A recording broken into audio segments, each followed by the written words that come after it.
Uma ótima tarde a todos. Hoje é segunda-feira, dia 16 de novembro. Você acompanha a partir de agora ao vivo para todo o Brasil, claro, fora do país, o Agricultura BR. Você acompanha pelas antenas parabólicas, no analógico, no digital, também nos canais 190 e 690 da Claro e NET TV. Está acompanhando no nosso portal sba1.com. Daqui a pouco você vai ter também a transmissão pelo Facebook e acompanha pela Nel TV, TV por assinatura, Nel TV, no Paraguai e no Brasil.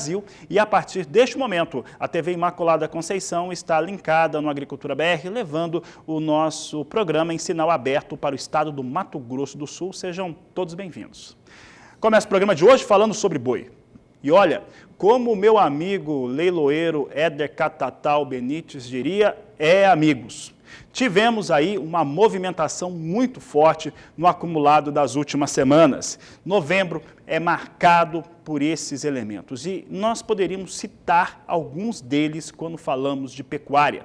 O primeiro, históricos, todos eles históricos. O primeiro foi o valor que já era esperado, era guardado, isso já era anunciado que aconteceria, o valor lá no estado de São Paulo de negociações a R$300 a arroba. Na verdade, até 301, dependendo da fonte de informação que você teve, tivemos negócios acima, sim, de R$300 por arroba e valores muito altos em todo o Brasil. Você também teve, até agora, no mês de novembro, uma outra situação. Além da escassez, da oferta, você teve também a indústria frigorífica dando aí férias coletivas, que não é uma coisa tão nova, Toda vez que tenta pressionar preço, acaba dando férias coletivas, mas ameaçando sair da ponta compradora. O que de fato aconteceu. Um outro elemento que nós destacamos aqui em relação a essa saída ensaiada, de certo modo, da indústria frigorífica, é que isso ocorre numa tentativa muito clara de tentar conter os picos de preço para a arroba do gado pronto no país. É uma tentativa ensaiada mesmo, porque já vinha se anunciando isso anteriormente. E aí, nós trazemos o porquê que isso não ocorre. Porque o terceiro elemento você já sabe, é isso aqui, A chamada porteira trancada. Ninguém vende. Mas daqui a pouco eu falo mais sobre esse ninguém vende, porque antes falamos um pouco também a respeito do mercado. Porque não há qualquer dúvida em relação ao que vem ocorrendo no Brasil sobre a oferta de gado pronto. Não tem esses animais, não há expectativa de entrada de animais de confinamento em quantidade que possam avirar o mercado. E essa última semana nós tivemos aí dois movimentos importantes. Primeiro, o alcance dos picos de preço. Tivemos nesta última semana, principalmente no dia 12. No dia 13, sexta-feira 13, nós já tínhamos a indústria praticamente fora do mercado e mesmo assim, pelo menos 15 praças, de acordo com a Scott Consultoria, atingiram valores de alta. Então, 15 praças brasileiras, mesmo com a indústria fora, atingiu altas, o que mostra um comportamento importante em relação aos negócios. Não surte efeito essa pressão que está sendo exercida neste momento no mercado do gado pronto no Brasil. Então, isso acabou acontecendo tudo na última semana. E aí, nós falamos um pouco a respeito do porquê essa situação ocorre e por que ela não deve surtir grandes efeitos. Bom, a indústria, você já sabe, o que ela tem para pressionar é realmente sair do mercado e não abater gado. Mas ela faz isso no momento no qual ela tem poucos parâmetros, poucos argumentos para segurar a alta do boi gordo. Por quais são esses argumentos que ela não tem? Ela não tem entrada de gado de confinamento em quantidade que venha a servir de uma maneira correta, atender a sua demanda. Ela sabe que os contratos de importação começam a vencer, ela vai ter que entregar carne bovina. Ela sabe também que no mercado interno, caso haja algum tipo de desabastecimento, caso haja uma nova disparada de preço acima daquilo que se espera, a pressão vai sobre o elo da indústria. Por outro lado, a pecuária de corte brasileiro, o pecuarista, nunca esteve tão bem protegido ou com um escudo tão bem preparado em relação à formação de suas estratégias. O primeiro é saber desses elementos, A indústria vai ter que cumprir os seus contratos. Outro é que essa escassez de gado, ela não é à toa, está com dificuldade de terminar no campo mesmo. Então, ficar aí 2, 3 semanas sem comercializar não é também um impacto tão forte assim. E ele ocorre no momento em que o pecuarista está com uma melhor proteção financeira, ele está com uma situação com maior bônus, tem como segurar essa situação que foi imposta pela indústria neste momento. Além disso, esses R$300 por arroba, que a indústria frigorífica considera alto, na verdade, ele apenas reposiciona o que vem acontecendo nos últimos anos. Vamos colocar os últimos 16 anos, no qual a pecuária brasileira, o pecuarista brasileiro, melhor dizendo, foi esmagado, de certa forma, pela cadeia produtiva. Nos últimos 16 anos, teve a fusão das grandes indústrias, tivemos formação de cartel, tivemos também a situação de febre aftosa, que só penalizou o pecuarista, tivemos também os ciclos de baixa, que evidentemente ocorrem, e tudo isso fez com que a pecuária brasileira reduzisse de tamanho, e esse é o resultado final dessa equação tão complexa. Então, a estratégia do pecuarista ela é muito clara. E aí, o contra-ataque do pecuarista brasileiro é muito claro. A indústria sai da ponta compradora, a gente tem visto em todos os grupos aí de discussão de pecuária do Brasil, saiu realmente da compra compradora, está tentando fazer aí uma pressão negativa, mas o pecuarista também. E aí, portanto e por enquanto, como a gente mostrou naquela imagem, as porteiras estão trancadas.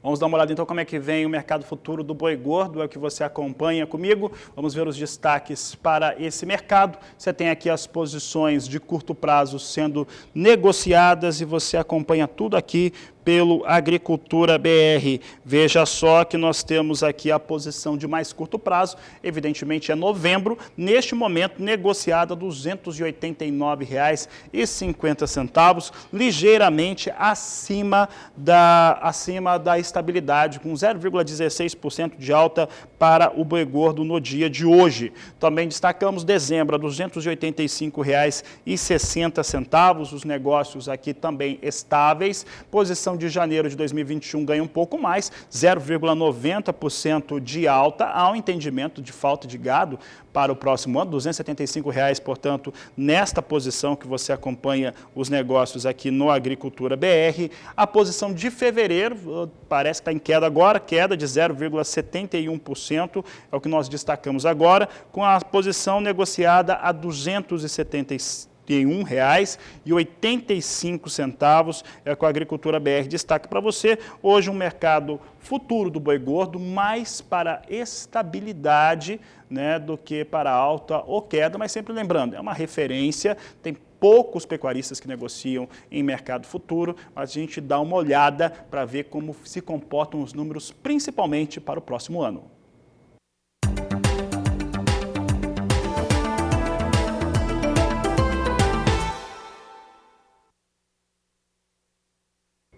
E é acelerada a semeadura de soja no estado do Mato Grosso, é o que garante o Instituto Mato Grossense de Economia Agropecuária, o IMEA. E é o que nós vamos mostrar agora, já vem ali acima, melhor do que a média, né, dos últimos 5 anos, o cultivo da soja mato-grossense. Desculpa, aqui, trazendo aqui a soja no Brasil inteiro, acabei pulando aqui um gráfico. Então, olha só, aqui nós temos os números da AG Rural, com a média a 69% e os números nacionais a 70%. Né? Então, nesse momento, o ano de 2020, vindo a 70% para uma média dos últimos 5 anos de 69%. Esses são os números da AG Rural, mostrando como que está a média brasileira. Então, média brasileira vem nesse estágio. E aí os números no estado do Mato Grosso, esses números vêm bastante adiantados. No Mato Grosso, para se ter uma ideia, já se chega a mais de 90% a área de semeadura com soja. É o que nós vamos mostrar agora sim com os números do IMEA. Então agora, de acordo com o Instituto Mato Grossense de Economia Agropecuária, bastante acelerada, pode colocar aqui a tela trazendo o IMEA, você vê aqui a média dos últimos 5 anos no Mato Grosso em 91,84%, em 2019 estava em 96,98% e agora em 2020 94,06%. Então o ritmo de semeadura para a soja no estado do Mato Grosso, ele vem um pouco mais lento do que no ano passado, mas contudo ele vem muito bem quando nós avaliamos frente à média dos últimos 5 anos. Então, vindo com bastante tranquilidade essa semeadura de soja mato-grossense, recompondo o atraso depois desse momento que nós tivemos falta de chuva. Muita gente esperou, claro, chover para ter as condições corretas de cultivo. E olha, falar em cultivo de soja, semeadura, é importante lembrar que a comercialização vem muito adiantada. Na verdade, olha, dá para dizer que nessa safra 2021, essa safra que está sendo cultivada, em 70%, de acordo com a AG Rural, já tem a maior parte dela já comercializada de forma antecipada. Isso mostra uma demanda internacional muito aquecida e o produtor tem conseguido travar bons negócios e é o que nós vamos ver na realidade do sojicultor do estado do Paraná, na reportagem de Mauro Andrade. Os bons preços da soja estimularam os produtores paranaenses a aumentarem a área. O que preocupa é o clima. As chuvas esparsas que ocorreram em quase todo o estado permitiram a semeadura, mas não garantiram o bom desenvolvimento da cultura neste início de ciclo. Eu conversei com Marcelo Garrido, ele é técnico do DERAL, sobre a situação da soja aqui no estado do Paraná. Acompanhe!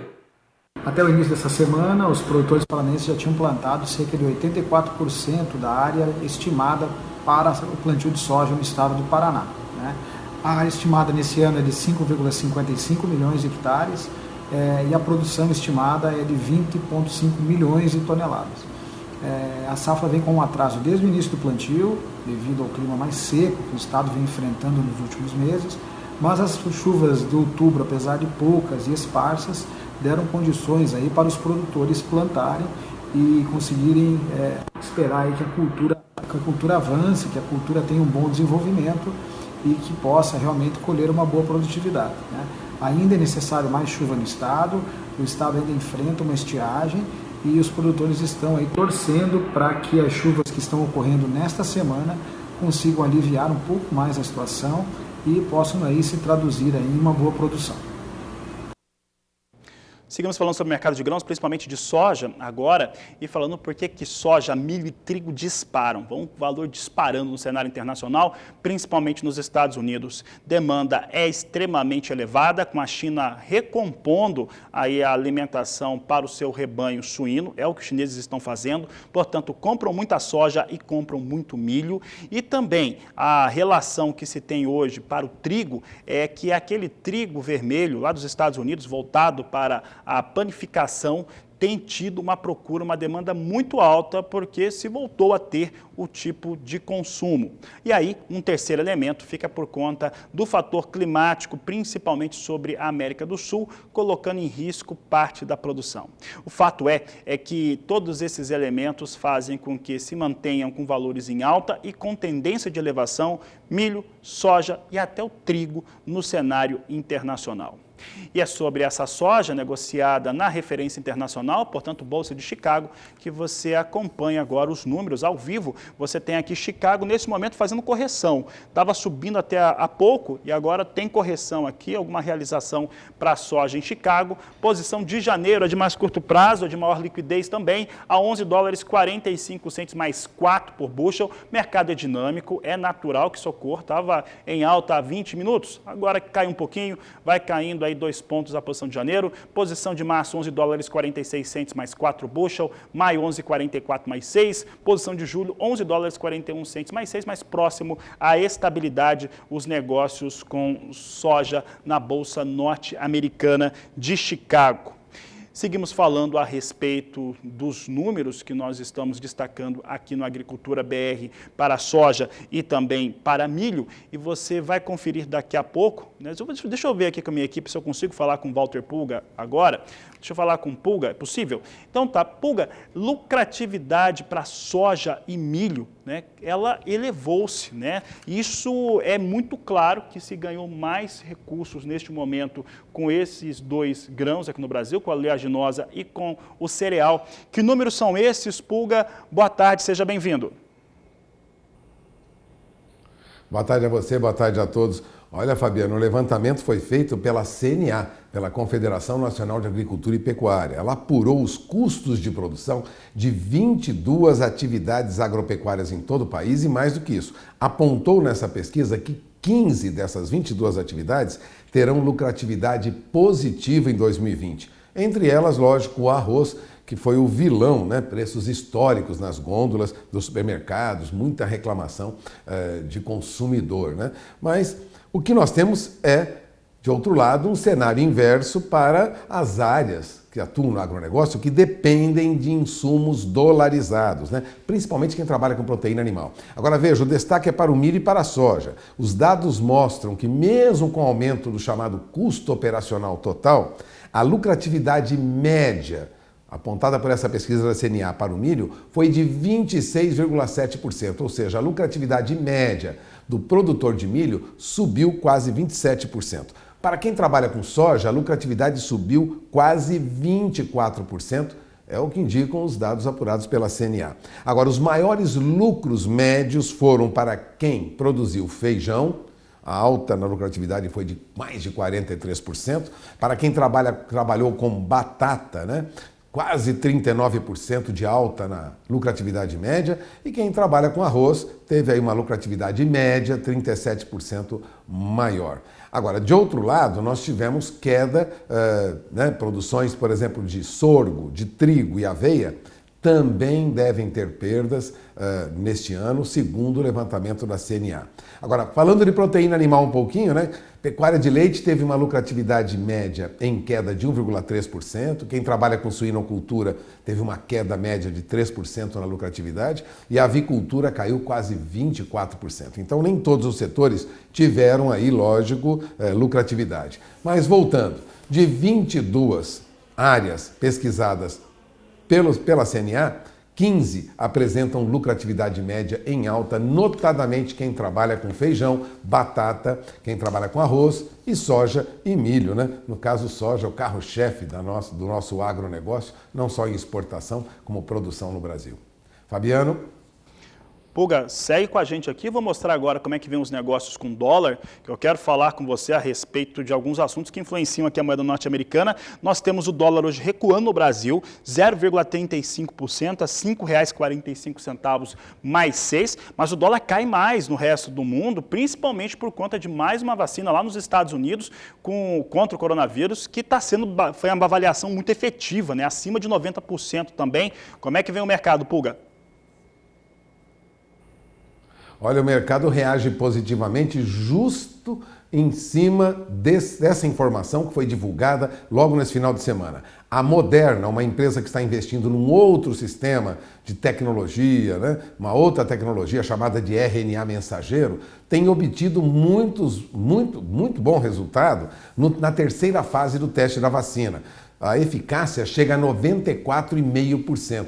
Isso foi um alento para o mercado que vê com essa vacina a possibilidade de retomada da atividade econômica rapidamente, já que haveria a possibilidade de proteger boa parte da população. Até porque a vantagem dessa vacina é que ela pode ser congelada por até 6 meses, o que facilita a logística para lugares mais distantes, e pode ser mantida em temperatura de refrigerador por pelo menos 7 dias. Ela tem 7 dias de vida útil. Ora, isso trouxe para o mercado um alento, né? De modo que nós tivemos aí movimentação para o mercado de câmbio e também para o mercado de ações. As bolsas, você verá já já, estão disparando, né? Agora o dólar chegou a recuar frente ao real hoje até a faixa de R$ 5,36. Agora recua menos de 0,5% a 5,44 mais 90. O que sinaliza que provavelmente teremos dólar em valor mais baixo até o final do ano.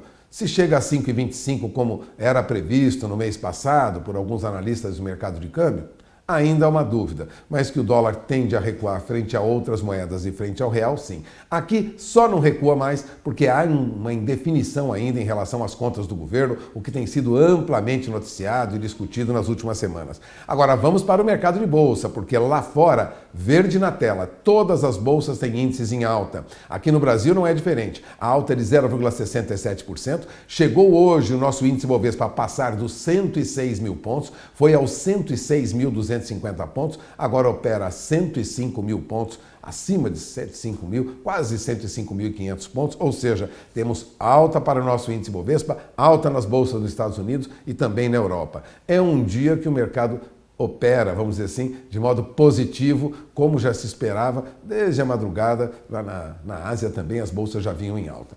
Uma vacina sempre é boa notícia, uma vacina traz uma esperança, não, Fabiano? É com você. Sem dúvida, Walter Pulga, boa tarde para você, obrigado pela participação. Bom, a gente não via a B3 aqui no Brasil, o índice Bovespa, passar dos 106 mil pontos desde março. Então, realmente essa vacina trouxe aí um bem-estar, né? O mercado ficou mais contente, mais investimento, mais gente comercializando. E de falar em comercialização, vou ver como é que está a soja agora nos portos. Olha só, com entrega em março, Porto de Santos a R$ 143,00 a saca de 60 quilos, Porto de Paranaguá R$ 144,00 a saca, de acordo com a Grãos Corretora. E a seguir, no Agricultura BR, você confere informações a respeito do mercado e, principalmente, a produção de boi safrinha depois da soja. São os destaques de logo mais aqui no Agricultura BR. Você vai ver agora o trabalho de um dos protagonistas no Sistema de Integração Lavoura, Pecuária e Floresta, a Embrapa, lá no estado do Mato Grosso. A reportagem é de Valdir Pacheco. O Sistema Integrado de Produção Agropecuária avança cada vez mais no estado de Mato Grosso. Atualmente são mais de 2 milhões de hectares já com esse sistema. 90%, mais de 90% é a integração lavoura e pecuária. Nós estamos aqui no sítio tecnológico da Embrapa Agrosilvio Pastoril, em Sinop, no norte de Mato Grosso, e ao meu lado, Dr. Bruno Pedreira, pesquisador da Embrapa. Olá, Bruno, obrigado por aceitar a nossa equipe aqui. Bruno, já tem algum resultado para ser apresentado dos sistemas integrados de produção com os experimentos aqui dentro do sítio? Tudo bom, Pacheco? Sempre bom recebê-lo aqui. Sim, né? Nós estamos aqui hoje dentro de uma das nossas bases e a ideia realmente, nesses últimos anos, foi entender um pouco dessa evolução, como você falou. O Mato Grosso vem expandindo muito as suas áreas de integração. Um estado pleno de soja, milho, boi, né? Eu gosto de dizer que a integração do Mato Grosso já existe muito antes da gente integrá-la, né? Porque as fazendas já têm esses componentes, o que a gente tenha trabalhado de forma a juntá-los e usar a melhor sinergia que a gente tem da conjuntura, né? Da conjunção desses componentes. O que a gente viu aqui, especialmente sobre a ótica da pecuária, né? Que é a área que eu tenho trabalhado mais de perto, é que quando a gente trabalha esses sistemas em busca de usar especialmente a lavoura na integração, previamente às nossas pastagens, a gente aumenta a fertilidade de solo, a gente tem pastos que são mais produtivos do que os nossos pastos convencionais. Isso faz com que a gente possa ter um pouco mais de animal em cada pasto e eles desempenhem um pouco melhor. Então o resultado de eu ter mais pasto com um pouco mais de boi e que cada boi desempenhe um pouco melhor é uma maior produtividade. São mais arrobas produzidas em cada um desses hectares. No nosso caso aqui, esses números vão variar nos sistemas com lavoura de entre 28 até 35 arrobas colhidas por hectare, né? Quando a gente está falando de Nelores, nessa fase, nessa fase de recria até terminação, digamos assim, né? E se a gente comparar com a média do estado de Mato Grosso, isso é em torno de 13. Então a gente tem um número aí que é em torno de 13 arrobas por hectare e a gente sabe que você pode trazer esse número para 28, 30 arrobas por hectare sem grandes complexidades de sistema. Obviamente, integrar a lavoura com pecuária nunca é simples, a gente precisa estar disposto a fazer isso, precisa entender a necessidade de um certo investimento, de um certo monitoramento do sistema para que a gente consiga colher esses resultados. Bruno, a gente sabe que a ambiência através do sombreamento traz benefícios para o gado, inclusive com ganhos aí significativos, porque ele vai pastejar mais, vai ruminar melhor. Qual é o reflexo disso no componente forrageiro? É interessante, Pacheco, a gente vê assim os animais preferindo, né, trabalhar nesses sistemas aqui, todo o tempo de ruminação e ócio deles, eles vêm fazer na projeção da sombra. Por outro lado, o capim sente um pouco, a gente tem menos perfilhos por metro quadrado, mas são perfilhos que têm mais folhas. Então a nossa planta forrageira tem a capacidade de compensar essa falta de luz, né, com menos plantas por metro quadrado, mas com cada uma dessas plantas com um pouco mais de folha. Fazendo comparação com pasto solteiro. Com o pasto sem árvore, digamos assim, né? E isso faz com que a gente compense a produtividade e nesse caso aqui, quando a gente comparou os sistemas com árvore e sem árvore, a gente não tem diferença no acúmulo de forragem.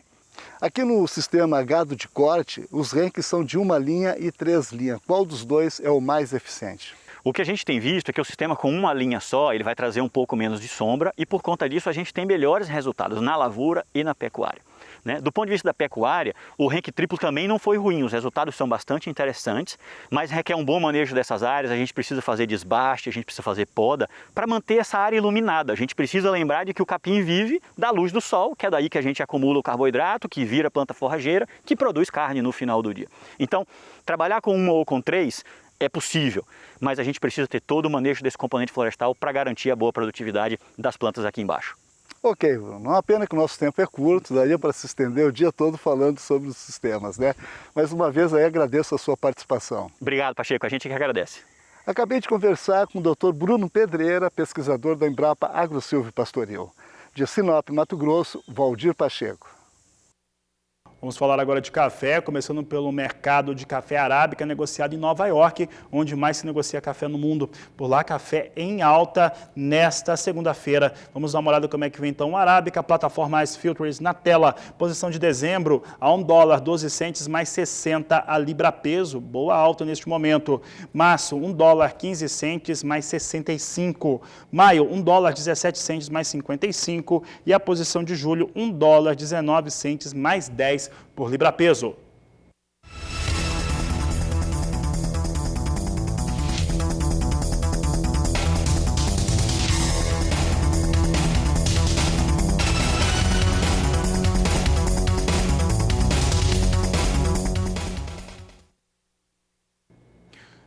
Acompanhe conosco agora como é que vem o café Robusta, negociado na Bolsa de Londres em tonelada e dólar. Nós temos aqui o Robusta na posição de janeiro, nós não tivemos lançamento dos valores aqui. Vou pedir para a nossa equipe voltar, tá sem os valores. Se tiver com os valores do café Robusta, como liberar para fazer a atualização ao vivo dos negócios da Bolsa de Londres, atualiza, senão você acompanha comigo como é que vem os negócios com o café Conilon no mercado físico brasileiro.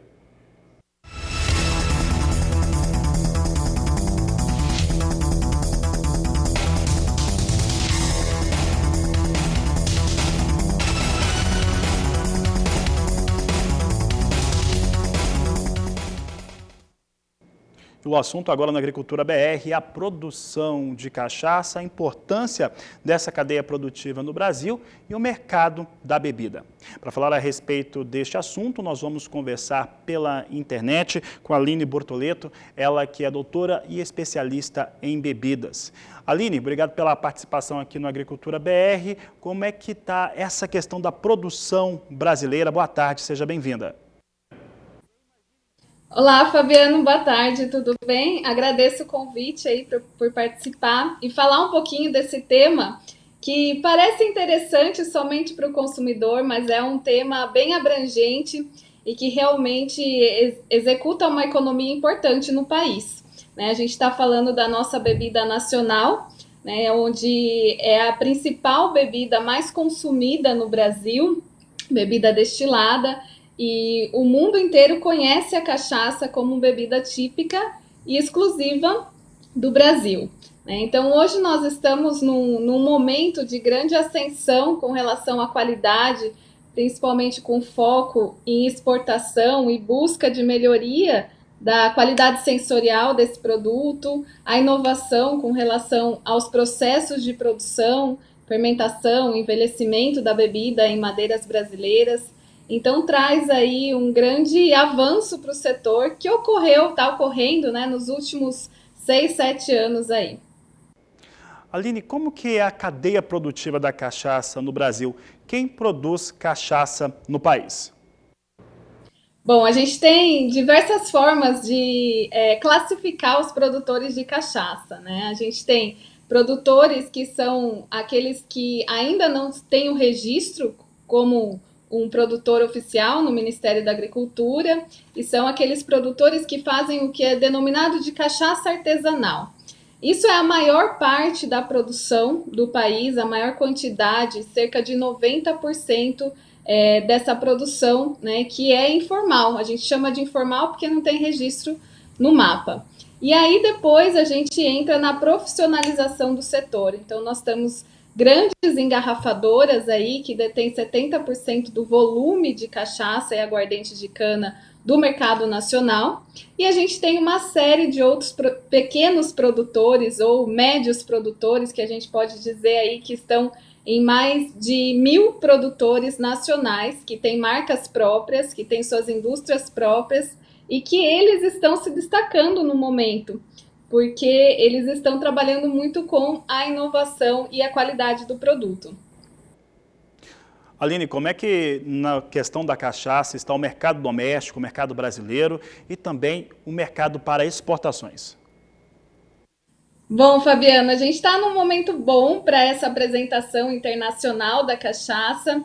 Nós estamos vivenciando agora uma grande tendência mundial dos destilados vindos da cana-de-açúcar. E a cachaça é o maior destilado no mundo, né, produzido a partir da cana-de-açúcar. A gente está no 4º lugar de destilados mundiais, então ali na frente vem 2 bebidas de origem asiáticas, o beiju, o soju e a vodka, que é uma bebida internacional e produzida praticamente em todos os países, e depois vem a cachaça. Então nisso a gente destaca grande importância, até mesmo frente ao rum, né, porque o rum, a gente pode dizer que é primo da cachaça, né, um destilado produzido a partir da cana-de-açúcar, e nesse momento esses destilados estão com grande importância internacional, né, com muitos países, como na Europa, nos Estados Unidos, está aumentando muito o consumo desses destilados, o que faz o mercado externo olhar mais para a nossa bebida, buscar essa qualidade, buscar essa forma de diferenciação, e principalmente focado no que é brasileiro, né? Então, o que é brasileiro é exótico, tem um apelo sustentável no mercado externo, e isso traz aí grande influência para que nós possamos, né, mostrar ainda mais a qualidade dessa bebida. Aline, para mostrar mais a qualidade dessa bebida, como é que é o trabalho da cadeia produtiva junto com as agências de promoção, como a Apex, Ministério da Agricultura e também outros que podem estar envolvidos no processo? Bom, nós temos alguns órgãos aí, governamentais e não governamentais, que auxiliam, né, e protagonizam esse processo de exportação. Não é fácil um produtor, um pequeno, um médio produtor, ele exportar por conta própria.